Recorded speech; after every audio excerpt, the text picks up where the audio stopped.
Hey guys, we should be live right now. Just give me one moment to confirm that I'm streaming. And yes, says I have an excellent connection. The stream is looking good. And there I am. Yeah, so welcome everyone. Always good to see you guys. Is my audio working correctly? Everyone can hear me fine. Just give me a one in the chat, please, so I know that that's good.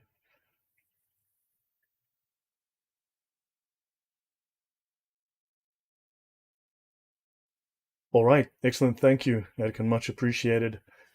Okay, guys, so today I'm going to talk about part two of Paulemics.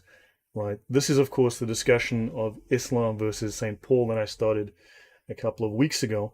And I will have a part three, which is going to discuss many of the neutral to positive statements made about Paul. I will let you know, and it's just that every time this happens, something jinxes things. But um, part of the reason I did this is that I was invited by Mal from Sneakers Corner to discuss St. Paul on his channel, and he wanted information about the history of St. Paul in Islam as to why they have such a negative, hateful view of St. Paul. And so this is the result of that request. So these are notes that I've been aware of to some degree, but I went and dived in. And of course, now I'm presenting it to you. I hope that you guys are able to utilize this in your own apologetics and polemics and spread this and share this news with other people. Yeah, if you need to ask any questions, just at me, at Lloyd de Jongh in the chat. Or if the admins see anyone asking questions, just at Lloyd me and I will answer what questions I can.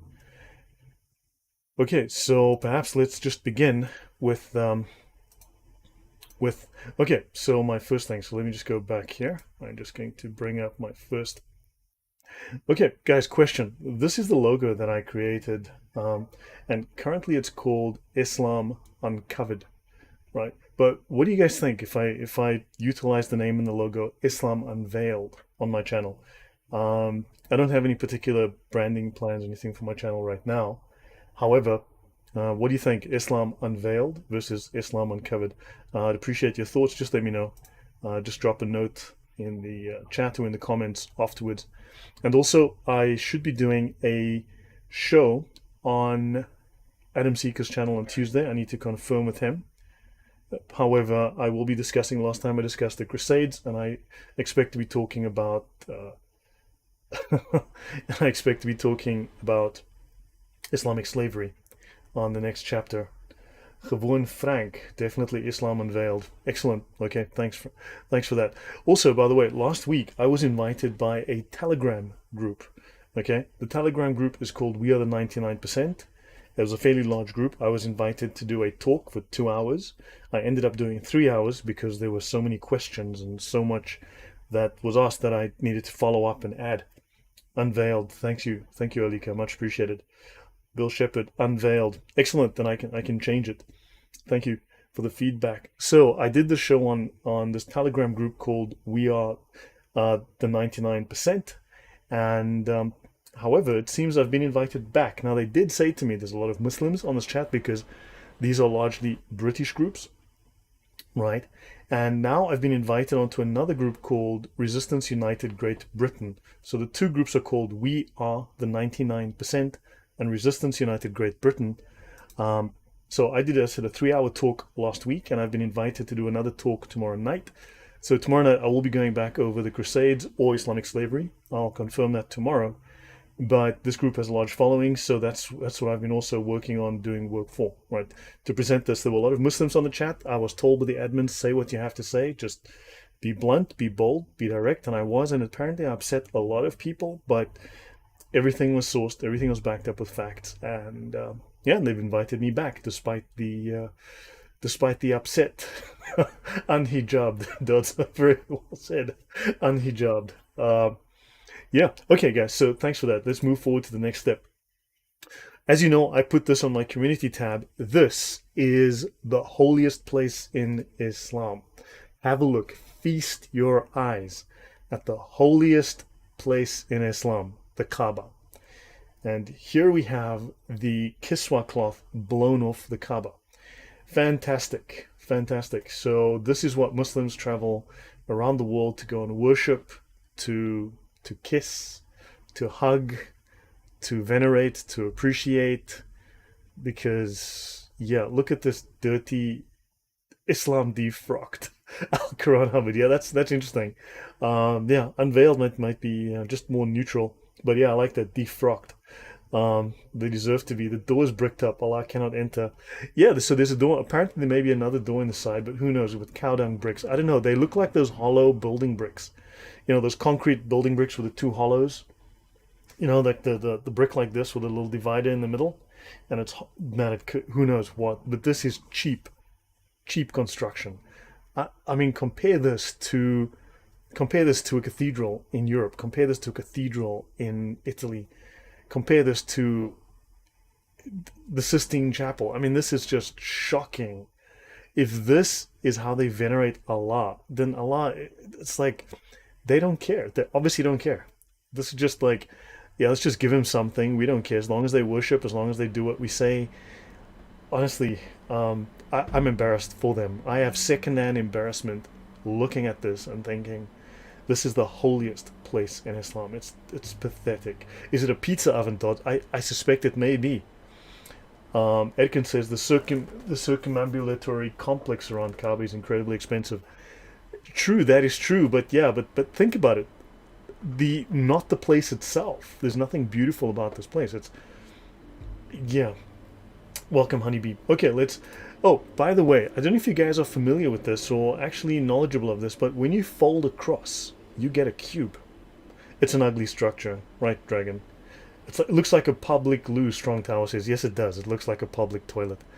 Guys, when you fold across, you get a cube. When you fold up the cross, this is what you get. Okay, Kaaba just means cube. The cube is a folded up cross, and it's covered. Kufr, to cover. Think about it. They claim that we cover. They're just projecting. They are covering the truth. They just wrapped up the cross into a cube and covered it in a black cloth. Bob's your uncle. Yep. There you go. So build an ugly square, put a cloth over it, and done. Fantastic. Okay. Yeah, so let's move on. But just make a note of that when you fold a cross, you get a cube. And when you unfold that cube, they will get a cross. They're the ones covering up the cross. There may be multiple unfoldings, however, that certainly is one of them. Okay, so guys, we're going to talk about Paulemics, Islam versus St. Paul, Part 2. I will do a brief recap. If there are questions, please let me know. Okay, those are cinder blocks. Yes, Quran Hubbard. Exactly. Cheap building materials. I mean, just horrible. Okay, to do a quick recap of the Muslim historians versus Paul. Now, I did find some additional information, which I'll give you today. The folded cross is a cube. Quranagami. XYZ, correct. Right, so today's exciting episode, Part 2. So we will learn again more about how Muslim historians and scholars claimed that Paul was the king of the Jews. What I have learned is that these incredible, literally the geniuses of Islam, okay? And remember, we were talking about, and we'll get to him later, Hazm, the genius of Cordoba, of Spain, the Islamic genius. They confused Saint Paul with King Saul. Remember, Paul's name prior to his conversion was Saul. Saul became Paul, right? So these scholars confused Saul the Benjaminite with King Saul the Benjaminite. Now, while it is not explicitly stated within the Bible, scholars do feel that there is a relationship because they're both from Paul and Saul, or Saul and Saul, if you want to look at it that way, which is how this confusion came about, are both from the tribe of Benjamin. And Saul fell into disfavor with God, right? And one could say that Paul, Saul becoming Paul, is the redemption of this lineage of Saul. It's the redemption of the tribe of Benjamin, right? So while not directly stated, one could see this as an indirect, the redemption of the tribe of Benjamin. So Saul rising as Paul, basically after the disgrace of King Saul, you now have Paul rising into grace. So they've quite literally confused King Saul because, one, they claim Paul is the king of the Jews. Two, they claim that Paul committed suicide. Now, of course, we know that King Saul committed suicide. So King Saul was the king of the Jews who committed suicide. They somehow confused Paul and Saul. This is the extent of their scholarship. They are uneducated, ignorant, and I would one say they made mistakes? I don't know. I think they're pretty deliberate. It's too consistent. So anyway, Christians, they do claim, followed Islam for 81 years after Jesus died. And they also claim that Paul, who was a wicked Jew, committed suicide to destroy Christianity. Obviously, this is a false story. There's no way they can prove this. The Muslims are welcome to try to provide us with some proper historical evidence. They cannot. That's a confusion with Saul. Muslim scholars also claim that Paul, who was a good Christian, so first he's a wicked Jew and now he's a good Christian, influenced the Romans to destroy the Jews. They claim that Christians never thought that Jesus was a divine figure. And Paul, they claim, falsely taught this. Okay? Yeah, a story on your high story. Yeah, what did the high on do? It's what's it, that camel milk? The yellow milk from the camels, they're high on that stuff? Yep. Christians never thought that Jesus was divine. Paul falsely taught this. These are some of their claims. They claim that Paul invented the concept of the Trinity and invented the doctrine of the Trinity. These Islamic scholars, these top Islamic scholars of the last 700, 800, 900 years also claim Paul is responsible for the Crusades, which was to defend his lies. So we'll get into that story towards the end. It's a pretty lengthy story. And they claim that Muslims saved Christ's true teachings. Okay? So these are the stories, the lies, the outright blatant lies that they've been teaching Muslims ever since. Now, what you have is right now is the traditions have been preserved. However, the source of the traditions has been forgotten. What I've done is I'm now bringing you the sources of these traditions, the mistakes or the deliberate lies told by these scholars. Hello, John Doe. Hello, Eva. Debbie, how are you doing? Welcome. All right, just to recap again, some of the major sources. Again, everything check in the description. Everything is linked in the description. The majority of the sources that I have are linked. You can download every single thing and check them for yourselves. Right, on the Quranic accusation of scriptural falsification, Tahrif, and the Christian anti-Jewish polemic by Gabriel Said Reynolds, a well-known scholar. Maybe a little bit too PC for my taste, but does speak fluent Arabic. Right, then we've got the Islamic image of Paul and the origin of the Gospel of Barnabas. This one is gold by P.S. van Koningsveld. This is sheer gold. This guy wrote something brilliant here in 1996. Then you've got excerpts from a new Gospel by Ernst Bummer and early Islamic perspectives of the Apostle Paul as a narrative framework for Tahrif by Michael F. Kuhn. Excellent work as well. Very, very interesting, very useful work. So make a note of these. Now, let's continue. Now, again, some of the names of the scholars, if they're in these books, and they're in the previous episode. Continuity. So now, we're going to talk more about continuity from where we left off previously. We're going to speak about the scholar called Masudi and Ibn Kathir. Everyone knows of Tafsir Ibn Kathir. Now, if we ignore the heresy and the dissension, right? First of all, these Islamic scholars are teaching heresies, Christian heresies, right? And two, it is dissension from the Christian orthodoxy, but also they themselves cannot agree on what is fact. They themselves contradict each other. They dissent from each other. So they also cannot tell a coherent story. They themselves are all over the place. So now, many Islamic historians discuss the idea of continuity between the prophets. Al-Masudi wrote in his works, "The people of the intermediate period between Christ and Muhammad were monotheists and they professed the resurrection." So now, yes, we do know that Christians have always professed the resurrection, and Christians were always monotheists. But they mean monotheism in a different manner than we do. Now, Ibn Kathir identifies the followers of Abdallah ibn Adius. Now, that's interesting. I did a quick search on that name. I can't find who this is, but Ibn Kathir discusses the followers of Abdallah. Now, understand, if this is before the arrival of Muhammad, up to 600 years prior to the arrival of Muhammad, who is this man who is a servant of Allah? If Allah is, if Islam was not founded, then who was Allah? So anyway, who believed that Jesus was only a servant and a messenger of Allah. They settled in deserts and wastelands. They built hermitages, monasteries and cells. They lived an ascetic life and did not mix with the other sects who believed in the heretical Trinitarian doctrines and introduced innovations. Now, remember we spoke of a group called the Believers, right? The fourth group.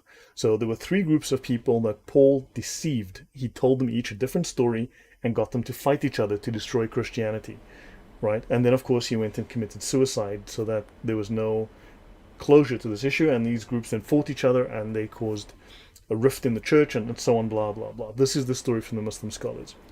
Then you've got the believers, the Muslims, the proto-Muslims who kept the true teachings and eventually, they maintained the teachings, the true teachings of Jesus. Now let's look at Tabari, and he speaks of how Peter and Paul, the bodies of Peter and Paul, were preserved in crystal cases or glass cases in Rome. Now, other scholars like Tabari ignore this narrative, right? He mentions Paul relative to his arrival and crucifixion in Rome. So he doesn't speak of these believers. He doesn't speak of this group that these other scholars talk about. As I said, they contradict themselves. They constantly contradict themselves. The Islamic scholars cannot come to a consensus. So he mentioned Paul relative to his arrival and crucifixion in Rome, together with Peter by the order of Emperor Nero. Now, as you know, Paul was beheaded. Peter was crucified. According to legend, we don't have full confirmation, upside down. So now, Tabari's omission of Saif's work may explain the neutral to positive attitude towards Paul in other historical works. So it seems that Tabari did not hear of this scholar Saif's work on Paul. So he has a very neutral view and sometimes positive view of Paul. And many other scholars also have a neutral to positive view of Paul in their works, in their histories, quote-unquote histories. Al-Masudi, who died in 956, places the crucifixion of Peter and Paul in the days of the Emperor Claudius and identifies them with the two messengers sent to Antioch mentioned in Surah 17 of the Quran. Erkin says, it's as if every time somebody said Ijma, another historical source was thrown out. That's a fair point, but we also know, I think it's fair enough to consider that this is what happened. They started to throw the babies out with the bathwater, right? Because they needed to consolidate, right? They needed to simply tell people that this is the official story, because the official stories were all over the place. So now it's interesting that you have got a scholar, Al-Masudi, who identifies Paul, right, St. Paul, with the two messengers sent to Antioch mentioned in Surah 17 in the Quran. Now, modern Muslims, not even scholars, just guys who make stuff up on the internet, right, they will claim, no, this is not the case, and they'll quote a scholar that says otherwise. But there are plenty of scholars that contradict them. Now, do I listen to No-Name Muslim 69, or do I listen to major Islamic scholars, right? Dzień dobry, Marek. Dobry wieczór. So, Al-Masudi, so he places the crucifixion in the days of Emperor Claudius, okay? Now, according to Masudi, the bodies of Peter and Paul were put into crystal glass cases in which they were preserved in various churches in Rome until this day. So, did you know that the bodies of Peter and Paul were preserved in crystal glass in churches in Rome until the year 1000? That would be something like 900 years plus after they died. So if it weren't for these Islamic scholars, you wouldn't have known that. You're welcome. You're welcome. I'm glad I could share that with you. Of course, if they have proof of this, I would love to see it, but what it looks like is that they scratch in their noses until they find something, and then they eat it, or they smoke things that, whatever. They just get high and they make up stories. That's how this goes. Let's have a quick look into the stories in the Sirah, in the histories of someone like Tabari. Tabari says in volume 4, page 123 and 127, in a chapter called The Story of Jesus. He says here, the story of Jesus on page 123. Jesus was both human and angelic, celestial and terrestrial. So interestingly, he says here, hi Thunderous, I need to get hold of you after this, so let's chat after this, Thunderous, if you have a moment. So Jesus has two natures. Very, very interesting. This goes entirely against the Islamic orthodoxy of today. But back then it was assumed that Jesus had an angelic nature, right? And this is after the assumption, to my knowledge. This is after the Jesus ascends into heaven. He has two natures. So the apostles then dispersed as commanded. The night on which he was sent down is celebrated by the Christians with frankincense. Tabari goes on to say, among the apostles and the followers who came after them were the apostle Peter and Paul. Paul, who was a follower and not an apostle, right? So in other words, he wasn't one of the original 12 apostles. They went to Rome. Andrew and Matthew were sent to the country whose people are man-eaters, a land of blacks, we think. Thomas was sent to Babylonia in the east. Okay. And then 14 years, blah, blah, blah, following which Nero ruled for 14 years. He slew Peter and crucified Paul head down. Now, notice that Tabari, one of the top scholars, one of the greatest scholars in Islam, claims that Paul was crucified head down. We do know that Peter was crucified, Paul was beheaded, right? We don't know if Peter was definitely crucified upside down, right? But that, we'll get into some historical sources for that.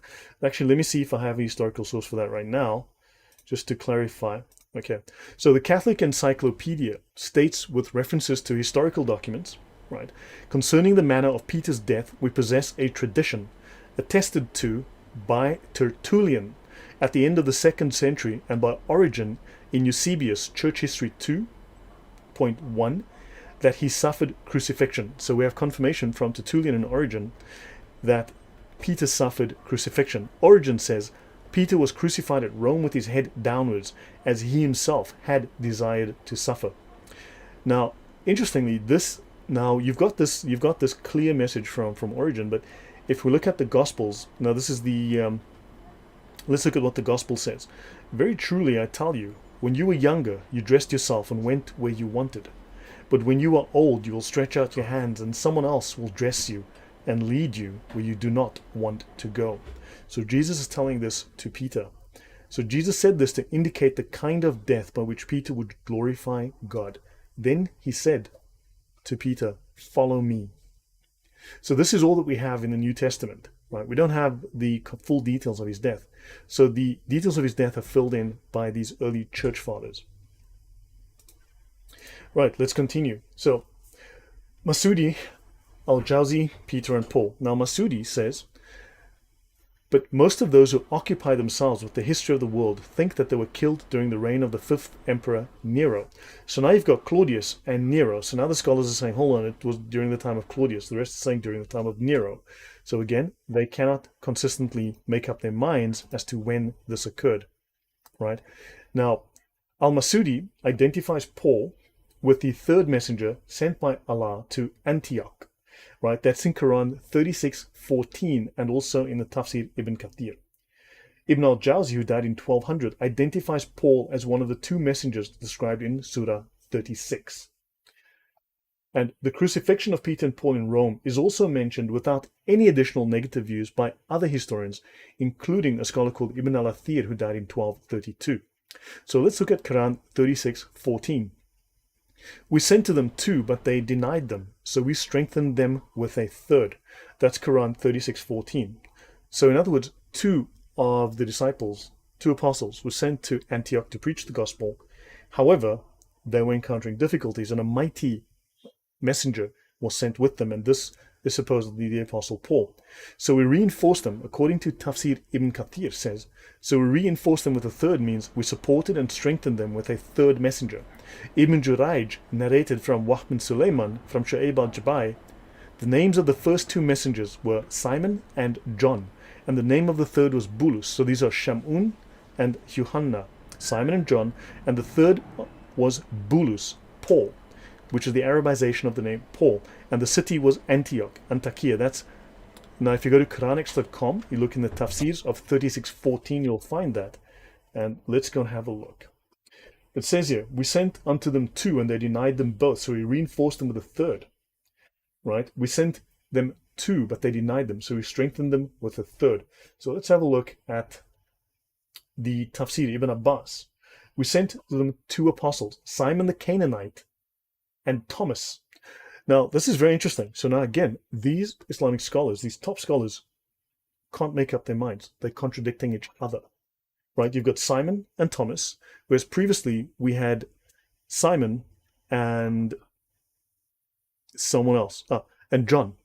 So you had Simon and John, right? Now let's have a look here at Bulus, as is mentioned here by Ibn Kathir, right? The names of the first 2 messengers were Simon and John, and the name of the 3rd was Bulus. Now, if Islam is so clear, if the story is so clear, why can't these scholars find themselves on the same page? Because they do not. They contradict each other left and right. Okay, let me just go back and see, has there been any questions? Edkin, thank you very, very much. I really appreciate that. Thank you. Um, yeah, let's see. Build, okay, Mr. 371312, build an ugly square with different materials over and over. Yeah. Eva says, and Muslims deny Paul. Problem is messenger. They can just Allah send, so Jesus is Allah. Yeah, no worries, Mr. 371312. Just play it on like 1.5 speed or something, and then catch up. You're welcome, Nathaniel. Thank you. Thank you for being here. Okay, so now you've got all this little bits of contradiction. Now again, if someone else or a group would take these things apart and investigate them deeper, they would find more than I can present here, right? Now let's have a look at the genius of Spain, the genius of Cordoba, Ibn Hazm. So now we need to look at 11th century Al-Andalus, okay, which is after the conquest of Spain. Actually, I've been looking at notes. I have notes prepared, or rather, I have the notes. I need to start making the slides for the discussion of the occupation, the Islamic occupation of Spain, and how this is always claimed to be Islam's golden age. However, once you go through the detailed historical record, it is anything but a golden age. It was horrific, okay? Obviously, it's Islam. So let's have a look at Al-Andalus and Christian Spain and Saif's influence. This is the scholar I mentioned in part 1 on Ibn Hazm, okay? Ibn Hazm. Now, the anti-Paul narrative did start, as we saw, in something like the 8th century already. However, it came to a crystallization, a conclusion, shall we say, under Ibn Hazm in the 11th century. And between the 11th and 14th centuries where this story started to take shape and become doctrinal within Islam. And it made its way into the Sharia, into the formation of the Islamic law. So Ibn Hazm, who died in 1064, in his very famous Kitab al-Fisal, one of the things we have heard related by the Jews, okay, by the scholars of the Jews, without anyone denying it, boils down to the following. The Jewish rabbis, on whose authority the Christians have adopted their religion, okay, the Torah as well as the books of the prophets. In other words, they're speaking of the Torah and the New Testament. The rabbis agreed to bribe Paul the Benjaminite. May Allah curse him. They ordered him to profess outwardly the religion of Jesus, to fake being a Christian, okay, to become a fake Christian, to deceive his Christian followers, and to induce them to follow the doctrine of Jesus' divinity, which Paul invented. So Paul invents this doctrine of Jesus being divine. Paul invents the doctrine of the Trinity, and then he deceives Christ's followers into following this because he wanted to lead them astray. Hi there, JDR, how are you doing? So yeah, and then he induces them to follow this doctrine, and the rabbis told Paul, we shall take upon ourselves your sin. And he says, Paul was extremely successful, as is generally known. This is the claim made by Ibn Hazm. I would love for historians and proper scholars who aren't PC, who aren't poop scared of offending Muslims, to verify this, to look at the facts, to actually take this apart, because I think this will embarrass and humiliate the Islamic scholars and Islam, because there's no way they can prove any of this. And here's another problem that I have. As you know, I've got a problem with people who are too fixated on the standard Islamic narrative. When Yasser Qadi said the standard Islamic narrative has holes in it, all the apologists and polemicists in the world went, we just need to continue doing the standard Islamic narrative. If the standard Islamic narrative is false, then stop using the standard Islamic books. Right? You need to look somewhere else. Right? We really do. The standard story is not true, but the standard sources are not sufficient. Gabriel Schoner says, Shaw invented something to cause himself to get murdered with thousands of other Christians. It's stupid. Yes, of course it's stupid. Right? So Ibn Hazm then pulls the victim card and he says, so Hazm condemns Paul's deceit, okay, vehemently as immoral. And he says, it is a thing which we do not consider unlikely to have been committed by them, the Jews, okay, because they intended to do the same with us. The Jews intended, so in the previous show I spoke of, they had a Jew who became a fake Muslim to deceive the Muslims, and a Jew, caused the rift between the Sunni and the Shia. A Jew created the Shia, right? So they blame that on the Jews because Islam's perfect. Islam can't make mistakes, right? So, intended to do the same with us and with our religion, even though it was impossible for them to reach their goal in this case. This happened when Abdallah ibn Saba, known as Ibn al-Sauda, the Jew, the Himyarite, may God curse him, converted to Islam with the purpose of deceiving as many Muslims as he could. Thunderer says the Standard Hole has a lot of narratives. Thunderous beautifully said. That was genius. The Standard Hole has a lot of narratives. Yeah. So yeah, I have a little interest in the standard narrative. It's bogus from the get go. You need to look elsewhere. But yes, thank you. Okay, now, so Hazm. So in fact, he induced a contemptible group of partisans of Ali. So this Jew, this supposed fake Muslim, right, induced partisans of Ali to profess Ali's divinity, just like Paul had suggested the idea of the divinity of Christ to the Christians. So they're blaming this on the Jews.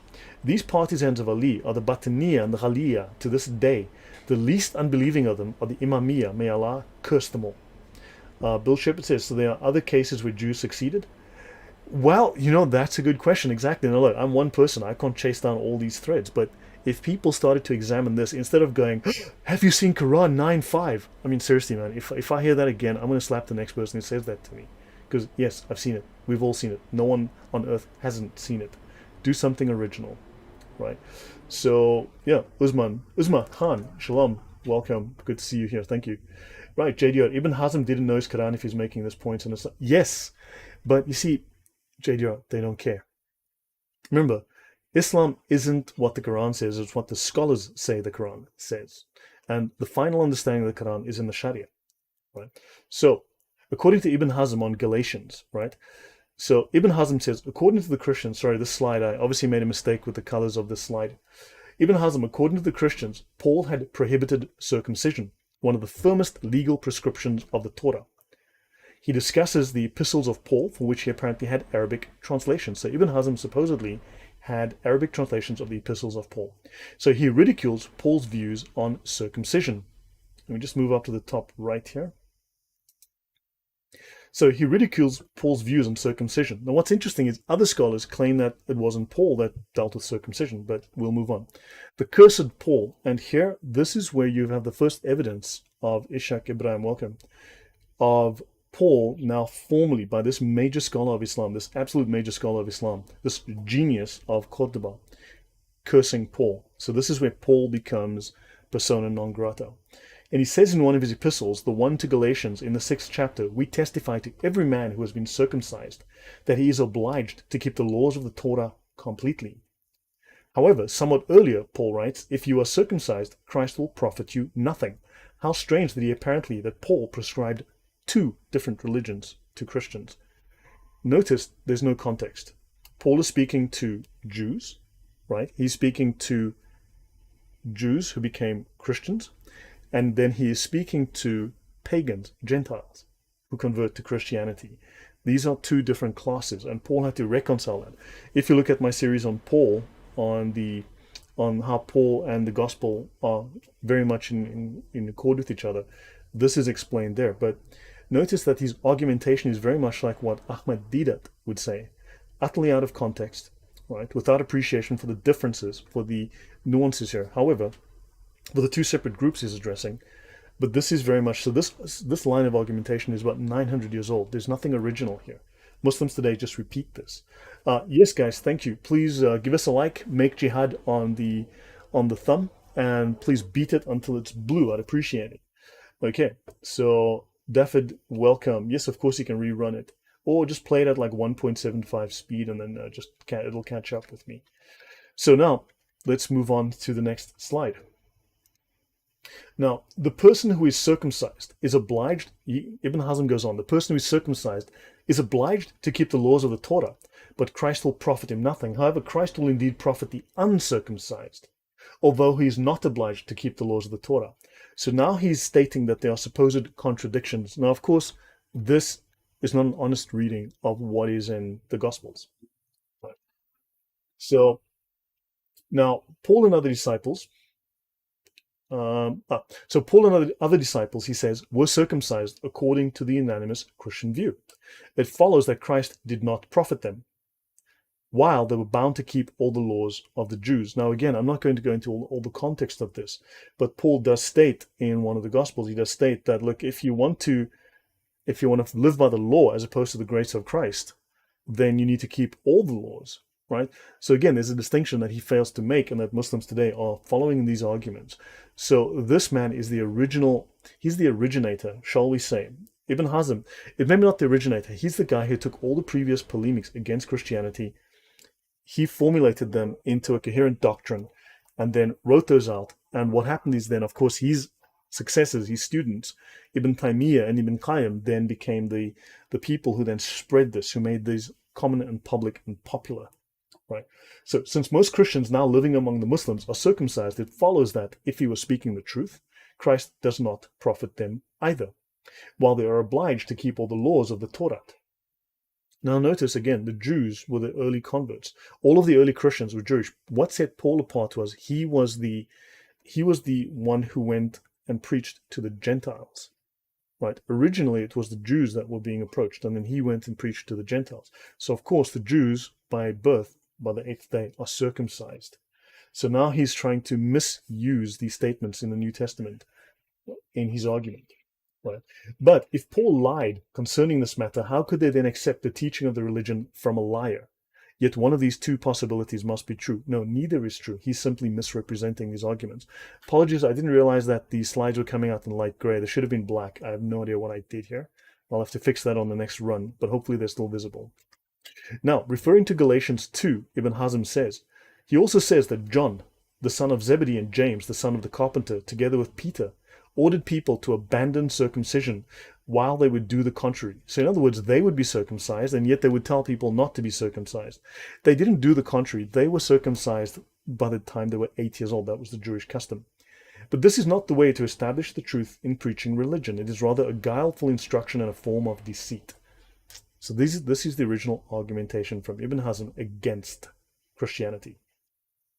So Ibn Hazm, Paul is a hypocrite and a liar. He refers to Paul's deceit at the initiative of the rabbis as found in Saif's report, and considers Galatians to be proof of Paul's deceit. Ibn Hazm's work also has no trace of the Paul who abolished Christian customs under Roman influence, as his contemporary Abd al-Jabbar mentioned. So now you've got, again, major scholars, Ibn al-Jabbar, and you've got Hazm, who are both telling different narrations that contradict each other. I'm going to go through the comments again for a moment, see if there's anything. So this could be the very true origin of Islam, this Ibn Hazm. He was very influential. He was a very, very influential scholar. So let's see. Yeah, of course, it's all lies, right? It's all lies. Let's see. Okay, so Ibn Hazm used Google and a time machine. So, okay, let's move on here. Right, so Imam Qurtubi. So Qurtubi is a very interesting scholar. He's pretty blunt. Unfortunately, I don't have access to all of his writings, but the little that I do have, the guy is pretty blunt. Imam Qurtubi copies Saif's complete story in the second introduction to the third chapter of his anti-Christian polemic, which is devoted to the establishment of Muhammad's prophethood. Right. Now, he states that the story is found in historical books preserved by us and by them. So he claims that Muhammad's prophethood is preserved in books, right, that the Christians have and the Muslims have. But of course, we do not look for Muhammad in the Bible, right? They do. We don't look for Jesus in the Quran, right? We don't care. So now, Paul's third vision, which we discussed in the first episode, which leads to the abolition of the Christian jihad, right? So in other words, remember, Paul instructed Christians to give up jihad. There is no instruction for jihad in Christianity. Jihad is a strictly Islamic invention.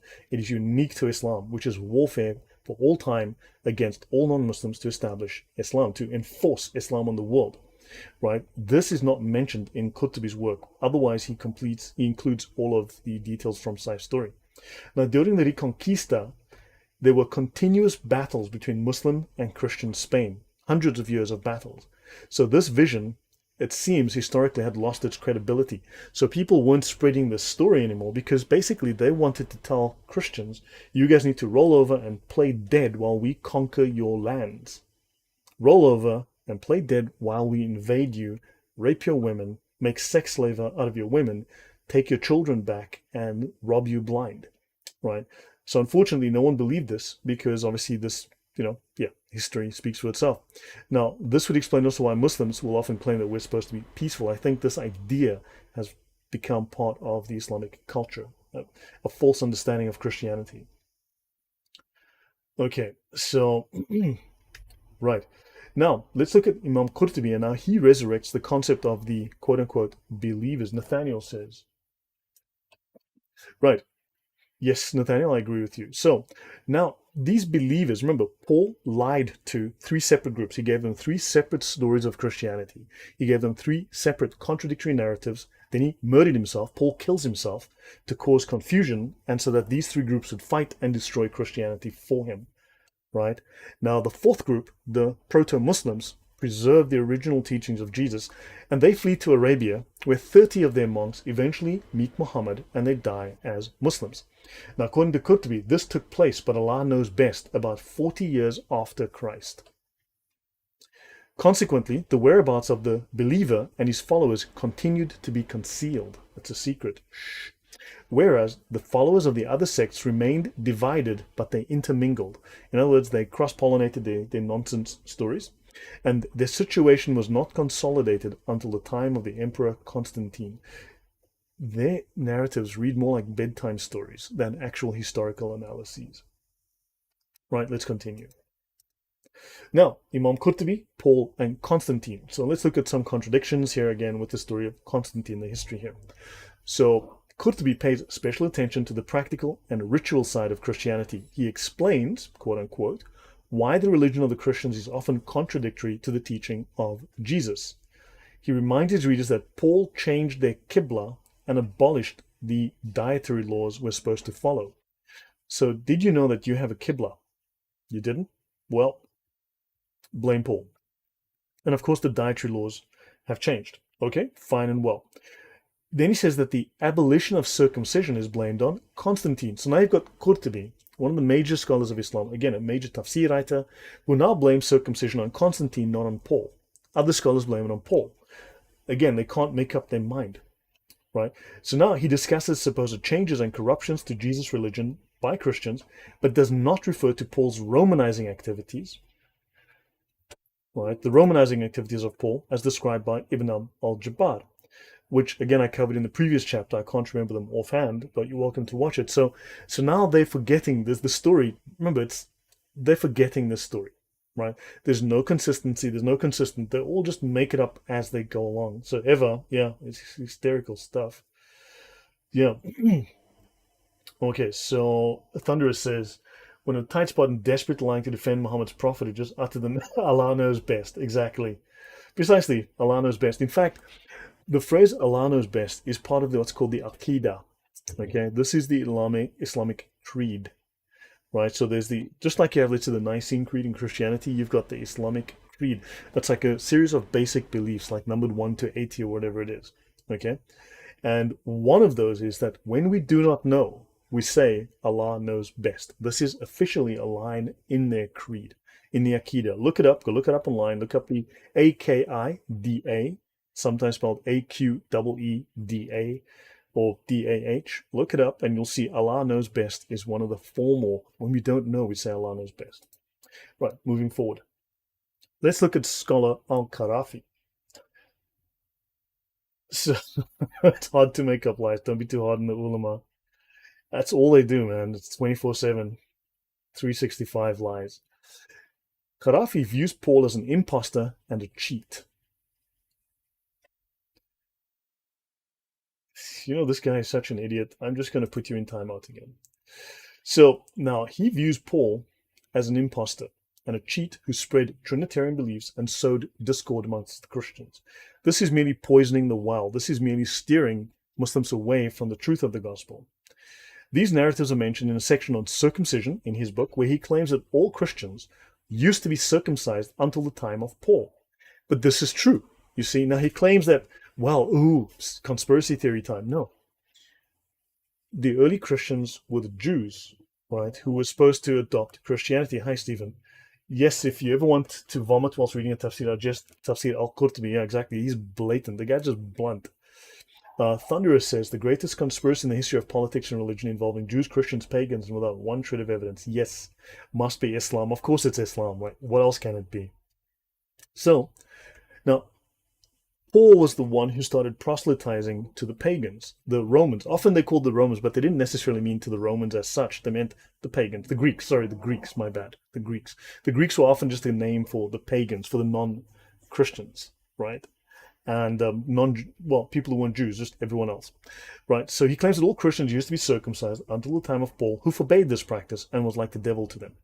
No, there was illegality that was involved. You see, there was legality. Again, this is covered in my episode that I did on Paul and on Paul's journeys and such. Okay, very, very detailed history of Paul to show how Paul's teaching of the gospel is fully in line with the rest of the apostles and with the words of Jesus in the New Testament, right? If you were circumcised, you see, this meant that you legally, according under Roman law, you were now a Jew, but you're not a Jew, so therefore it's not something you can do unless you convert to the religion of Judaism. But the problem is, you're not trying to become a Jew, you're trying to become a Christian. So because there was confusion now between the Jewish converts, right, and these pagans who are now becoming Christian, he said, look, we need to have a single standard.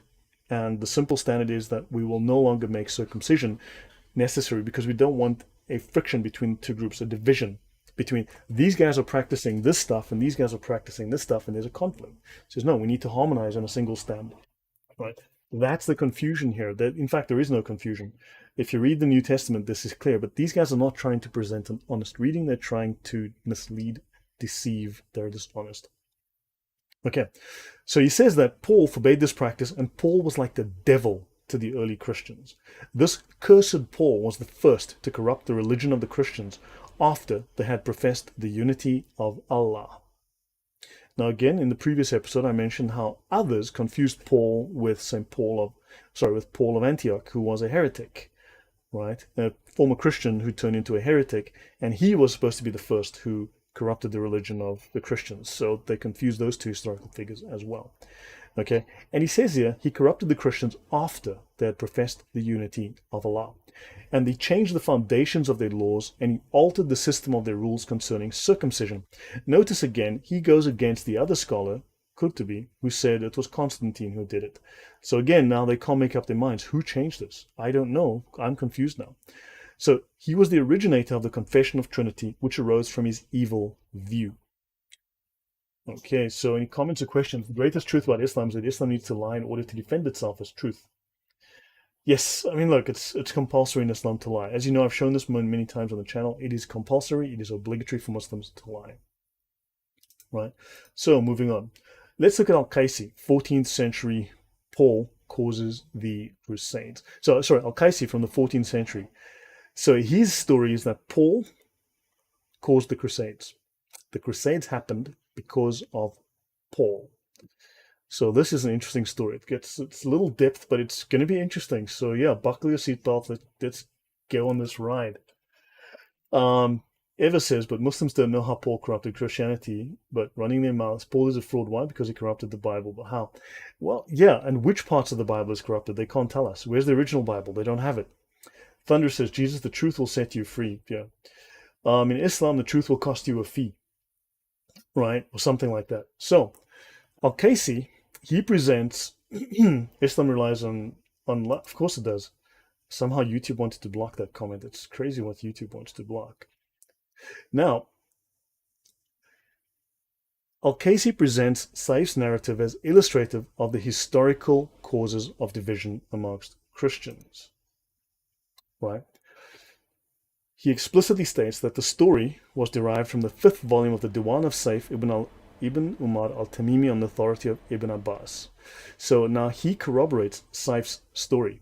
Okay, Saif's a very fictional story on the historical causes of divisions amongst Christians. Don't forget, Paul lied to 3 separate followers, told them each a different story, and then Paul kills himself, okay, to remove himself from the scene. He kills himself as a sacrifice to Jesus, and then, which is obviously a mistaken view of King Saul from the line of David, who came hundreds of years before Paul. But anywho, and these guys then fight, and that's how you get the three different groups of Christians, right? So in Qurtubi, as in Al-Qurtubi, Paul's third vision of jihad is omitted because no one believed back then already that Islam was a religion of peace. So, and because Christians were fighting back, okay? So they realized that this whole thing that we're supposed to abolish jihad, no, okay? Because they believed then that Christians were meant to be peaceful, but totally pacifist. And unfortunately, they're still crying about the fact that the Crusades kicked their bums, right?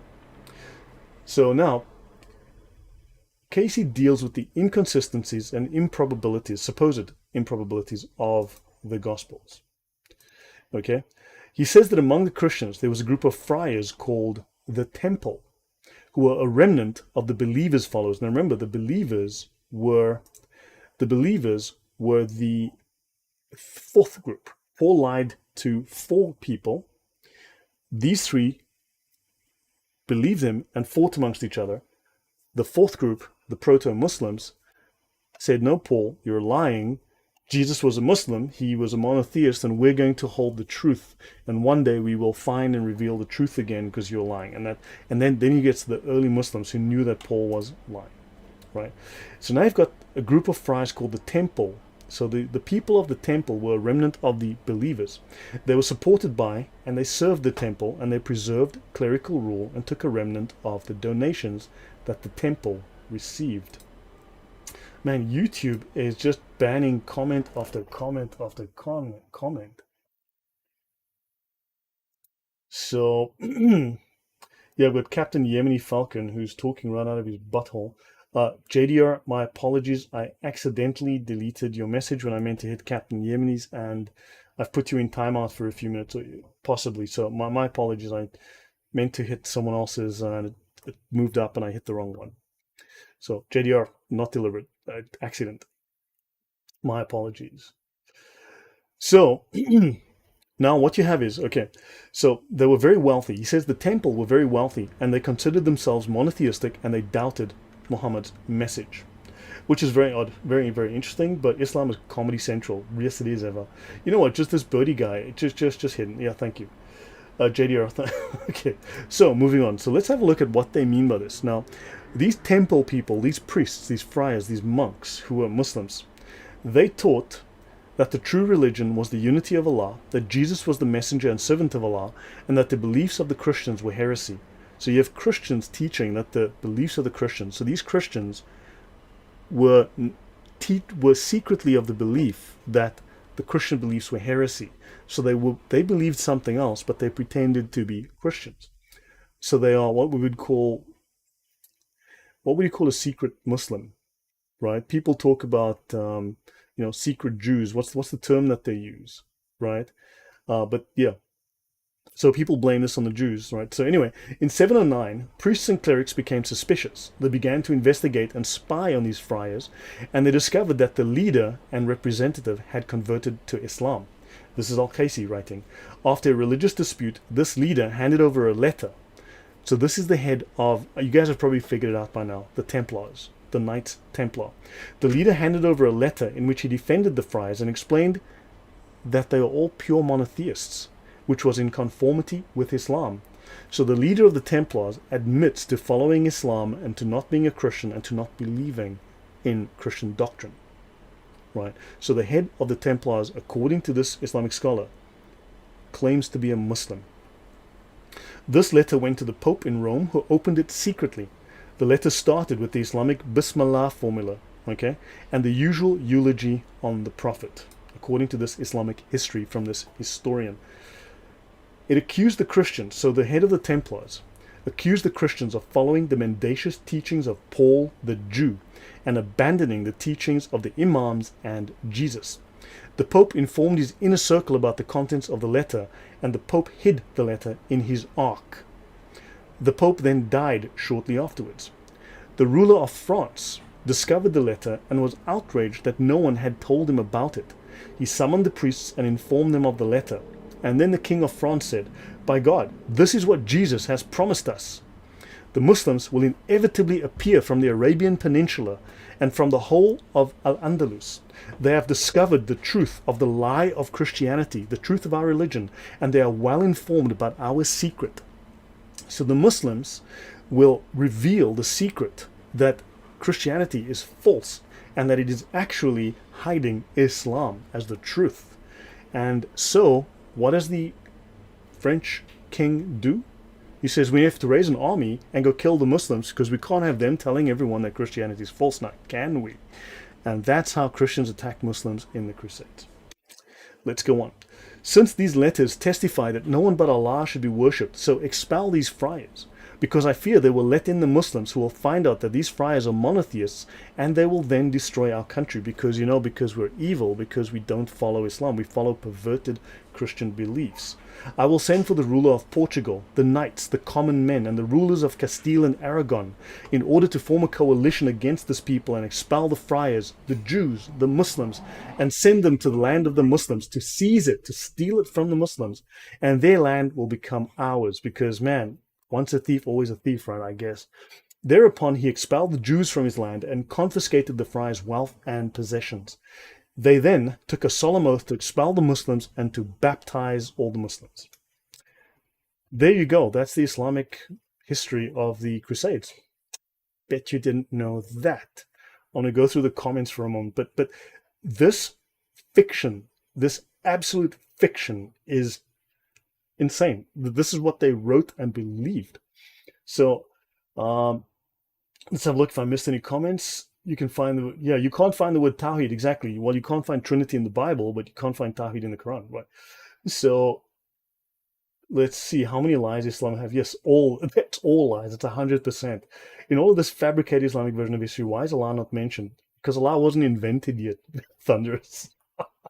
Hey, liars have to keep the lies coming or they get caught. That is so true. Eva says Muslims don't have names for no one. Yeah, they didn't know exactly the French king. It's like who? Name him. Exactly. If these guys were so smart, so good, so incredibly knowledgeable, the people of knowledge. Don't forget the alim, the people of knowledge. If they had knowledge, they'd use it, right? But they don't. They're just like the people of making up absolute bollocks. Right. Too much camel liquid. Yes, John Doe. Way too much. Then let's go on. So, an army recruited from Europe gathered on the coast of Barcelona. I wouldn't be surprised if Barcelona's on a mountaintop in the middle of Spain, okay? Just seriously. Actually, hold on. Someone, please check for me. Is Barcelona on the coast? Please. I didn't check, but please check if Barcelona's on the coast, because, man, now I have to find out. So, okay. So, and Don Jaime, also please find out if the leader of the Crusades, yes, it's on the coast. Thank you, Nathaniel. So let me know if the leader of the Crusades was called Don Jaime. Okay, just find out, please. Also asked for assistance from the ruler of Mallorca. All the Catalonian noblemen joined the troops and set out to fight the Muslims. Okay, so Barcelona's on the coast, Madrid is on the mountain. So, okay, Barcelona's in here. So guys, so now I'm going to read to you a section from, and let me see if I have notes to accompany this. Now, I'm going to read to you notes from, I think this could be the, I didn't add it here, for whatever. Okay, I'm either going to read to you from the Encyclopedia of Islam, or I'm going to read to you from the Encyclopedia of the Occult. That's one of the two. I'm either going to read to you from the Encyclopedia of Islam or the Encyclopedia of Occult. Now, I've got a note. It says on the Arabic and Al-Jamiado versions of this text, see these two, see Koningsveld, okay, blah, blah, blah. Okay, now, let me just go back here and read. There's nothing critical in the notes. The author identifies the Templars as the remnant of the believer, right? Those are the proto-Muslims who didn't believe Paul's lies, and they stayed true to the faith of Jesus, which was Islam. Okay, in Saif's story. Now, the dramatic events he refers to can be verified. This is from the original document by Koningsveld. The expulsion of the Jews from France took place on July 22nd, 1306. The initiative for the persecution and dissolution of the Templars was taken by the French king in 1307. Clement V overcame his initial opposition and agreed to cooperate in an investigation after rumors about the Templars' heretical views began to spread. Clement V dissolved the order during the Council of Vienna in 1312. Rumors spread in Aragon about the Templars, linking them with the Muslims. Now, guys, there's a lot of back and forth, a lot of actual shall we say, vagaries about the Templars. I have found numerous very detailed old sources about the Templars. That in itself would make a very interesting story, but what it boils down to, according to ancient historians, is the Templars are accused of basically two things. Like, there's a little bit of disagreement among scholars, and you know me, I think the scholars are full of nonsense myself, right? But they claim them of either being Muslims, right, or of being Gnostic heretics. However, as I've shown you in previous shows, Islam is a Gnostic heresy itself. So when they claim it follows these Gnostic traditions, well, those are Islamic Gnostic traditions anyway. So it's still Islam regardless. Right, moving on. After the Templars' arrest, it seems that several of them entered the service of the Sultan of Granada. During their interrogation, a few indications of some form of crypto-Islam.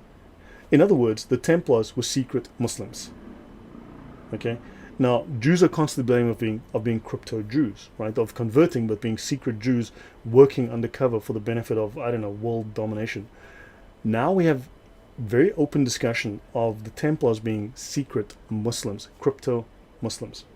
In fact, anything that is blasphemy is by implication a cult, as John 8:44 clearly implied. That's very interesting. Thank you for raising that point. I need to look that up. Right, now, now, crypto-Islam came to light in the organization of the Templars. Now, I will mention that might be in these notes, but let me say this myself before I forget, in case it's not. Lots of stories are told that the Templars were tortured, and because of the torture that occurred, they made up these stories that they were worshipping Baphomet and so on. However, a very tiny minority, an actual real small minority in mostly France, about 60 Templars or something like that, were tortured. There were hundreds, thousands of Templars. The Inquisitions happened across numerous countries in Europe, not just France, numerous countries. In 99% of the cases, there was no torture, or in a large majority of the cases, there was no torture. They openly and freely admitted to having worshipped Muhammad or having, converted to Islam or something of that nature. Okay, so the majority of the evidence was taken without torture. And what happened was the historical records from Vienna, from Rome, from Spain, from France, Portugal, all these different countries, the stories corroborate each other. Right. So in other words, at different times in different places, these people were telling the same story, even though they were imprisoned and isolated. They all gave the same story. That's what the historical records show. So it seems that they were Islamic. Okay, they were corrupted by the Muslims. Now we need to go into the Sufi in the future, because those guys get around. Seriously, the Sufi get away with murder. Now, many witnesses reported a secret ceremony in which Christ was abjured. In other words, you basically spit on the cross. You deny Christ. One of the members of the order interrogated denied his belief in Christ, saying he had asked, "In whom should I believe then?" The answer was in the one great God whom the Muslims worship. This was part of the Templar initiation ceremony. They had to worship Allah. This phenomenon in the order of the Templars can be explained hypothetically by assuming that there were Muslim captive slaves in the order who were freed after having been baptized. Yeah, sure, we can all make up that story. Many Muslim captives served in the order. Perhaps Al-Qaisi, the order of this source, was associated with the order of the Templars during Islam captivity in Christian Spain. This would explain his interest in the vicissitudes, the sufferings of the Templars, and his sympathy towards them. Now, that's a wonderful story. It doesn't pass the basic smell test, because as Aristotle once very wisely said, well, let me not say that right now. Okay, so yeah, okay, so I'll pause in a previous show, and I can do it in this show if you want me to. Okay, I can deviate. Yeah, so Stephen, should I go to those slides on Muhammad and the Baphomet? Should I go over that to show people the connection to the Baphomet and the Templars? Because I have a lot more notes I'm working on that I can expand that section a lot. But should I add that? Because that might add something. Islam is a lot like cryptocurrency, not worth the paper. Actually, Thunderous, you know what? Anyway, seems like overestimated. So yeah, guys, good night, Jordan. So, okay, so what happens is now, these Muslims, okay, so we're going to end shortly. So here you've got them saying that the Templars and all of that were Muslims. Okay, you've got these scholars saying that, and that's an interesting story on its own if you take that out separately. But now you've seen the Islamic history is just bogus. It is science fiction, the worst kind of fiction. And while these sources have been forgotten, the understandings, the ideas have become part of Islamic tradition. KKK and Muslim identity might be with us. Yes, now look, I can actually do more on that because I have more information on that, right? So this is a case of the source has been forgotten. The original authors have been forgotten, but now we've got this concept of Paul and the Christians and history and the Crusades, which is totally false because the well was poisoned by these people with their complete bogus nonsense history, right? These scholars who lied and lied and lied.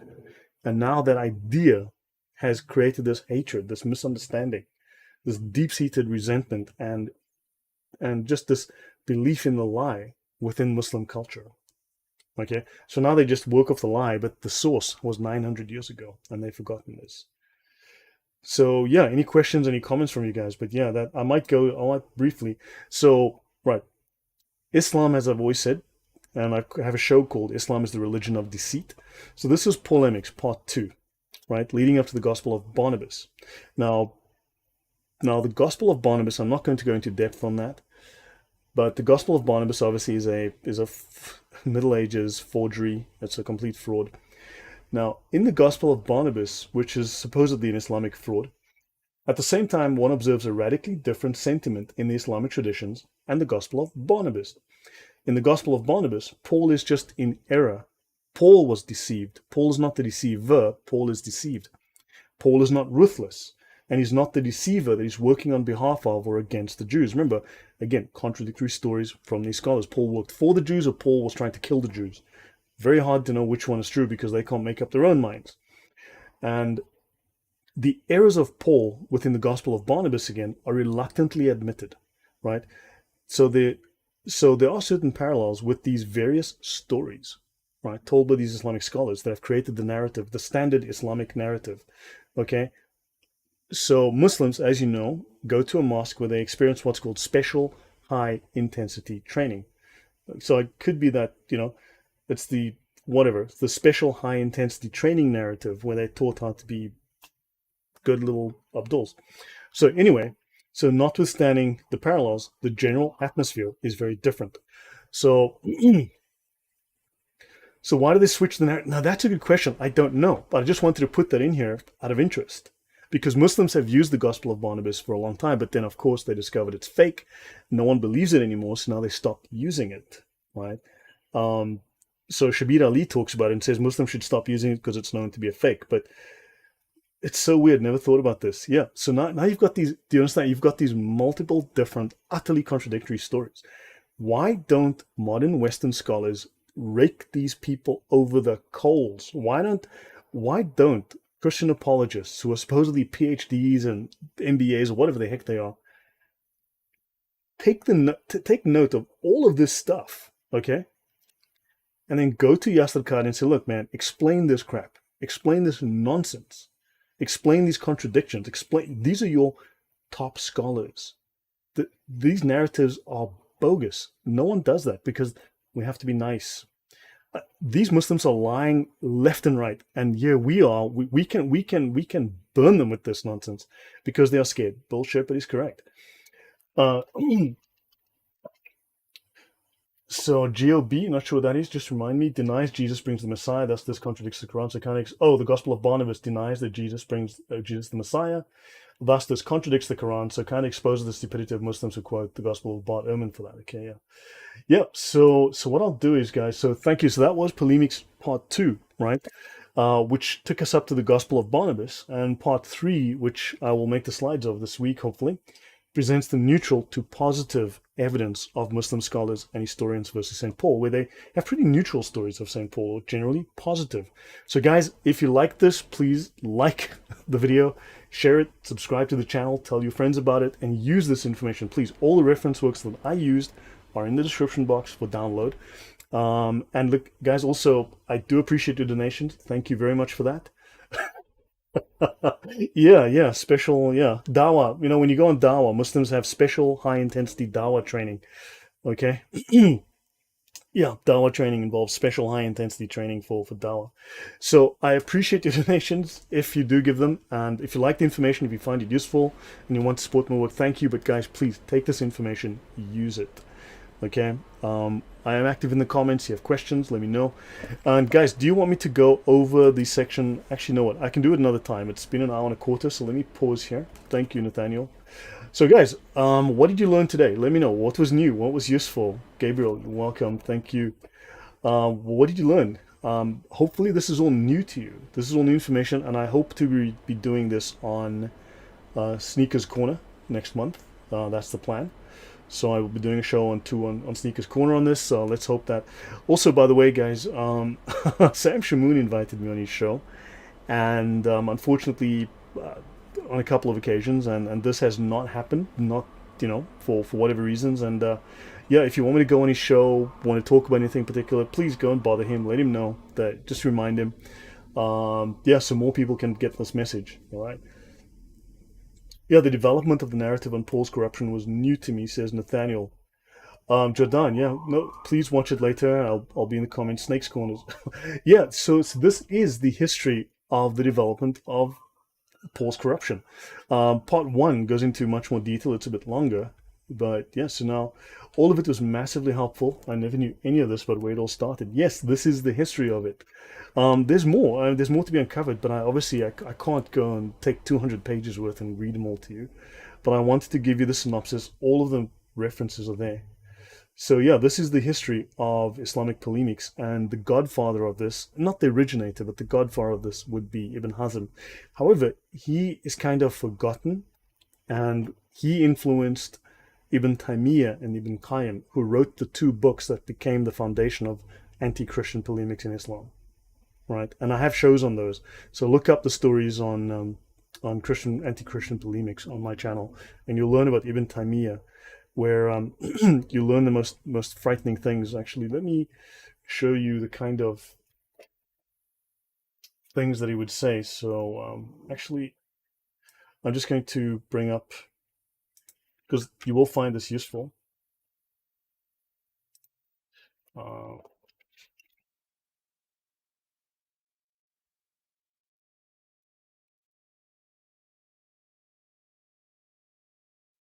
Not good grief. Why would it take me so long? Here we go.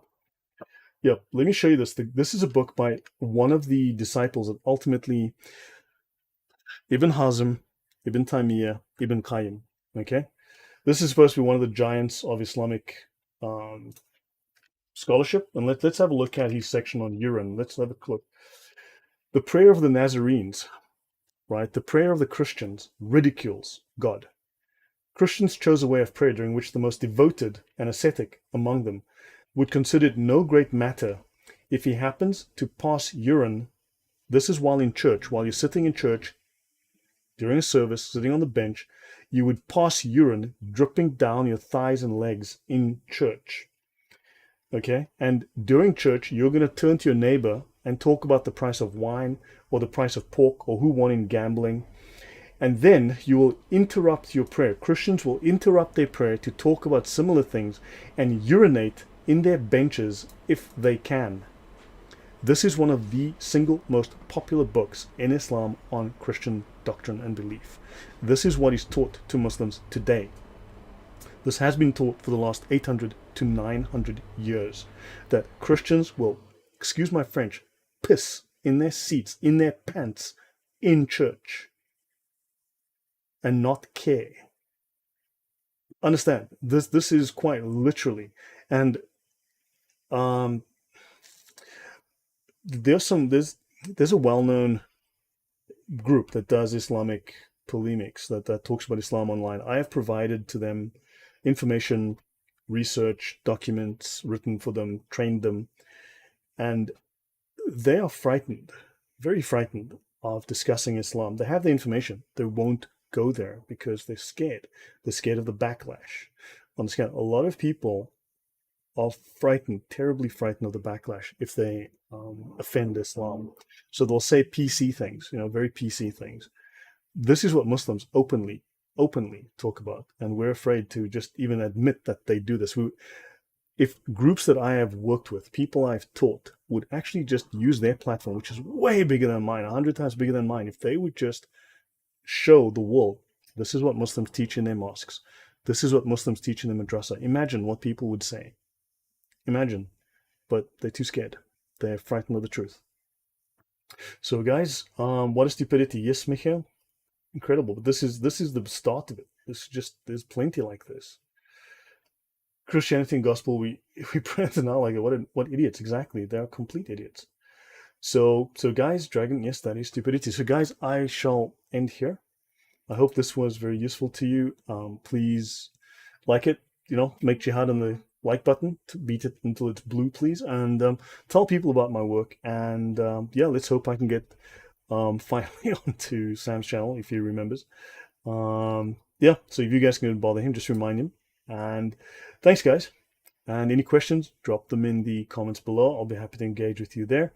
As I said, tomorrow night I should be on Telegram. I've maybe got like 9 or 10,000 people on this channel. I don't know how many will be watching, but if you go on Telegram, again, the group is called, I believe it's either We Are the 99% or Resistance United Great Britain. Okay, so that's on Telegram. I have a show tomorrow, and I may do a show with Adam Sika. I'll be chatting with him to see, pardon me, if I discuss Islamic slavery on Tuesday. Okay, so thank you guys. Have a wonderful night. Good to see you again, as always. Thank you for the support. Much appreciated. And any questions, get a hold of me in the chat, in the comments, and we'll see you again. Take care. Bye.